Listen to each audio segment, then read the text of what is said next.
Hi viewers, আমি বাজিদ milky AC care থেকে। এই যে ওয়ালটনের একটা এসি, এই এসিটা বয়স আনুমানিক অনেক হয়েছে। এইটা গ্যাস ছিল না, এটা গ্যাস ট্যাস ভরে দিয়েছি, এখন কমপ্লিট হয়েছে, রিমোট ঠিক করে দিয়েছি। এখন হচ্ছে যে এটার এই যে দেখেন ইনসুলেশনটা লাগিয়ে দিচ্ছি। এটা পুরাতন ইনসুলেশন এই হয়ে গেছে, এটা মানে পোকার মতো হয়ে গেছে। তো এইটা আসলে ইনসুলেশন না লাগালে হচ্ছে যে ভিতরে ঠান্ডাটা ভালো যায় না। এখানে যদি এই সেকশন পাইপ, এই মোটাটা আর চিকনটা হচ্ছে রিচার্জ পাইপ।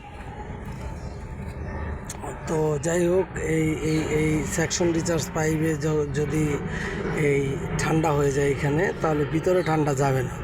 সো এই কারণে এই ইনসুলেশন লাগানো, এটার কারণে এই পাইপটা উপর দিয়ে ঘামবে না, আর না ঘামার কারণে ঠান্ডাটা ভিতরে যাবে।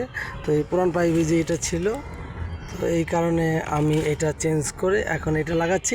কিন্তু ভিউয়ার্স, একটা বিষয় বলে দিই আপনাদেরকে, যখন আপনারা লাগাবেন নিজেরা, অনেকে আছে অনেকে নিজেরাই উস্তাদ, হ্যাঁ। সো নিজেরা যখন উস্তাদ হবে তখন একটা জিনিস বলে দিই, এইটা হচ্ছে ধরেন এইটা হচ্ছে R22 একটা গ্যাস, এই যে লেখা থাকে R22, হ্যাঁ, 18,000 বিটু অর্থাৎ 1.5 টন, হ্যাঁ।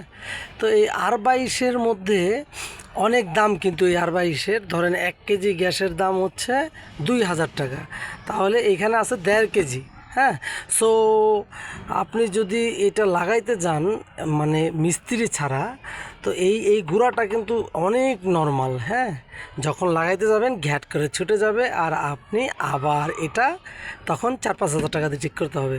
সো সাবধান, সবাই ভালো থাকবেন।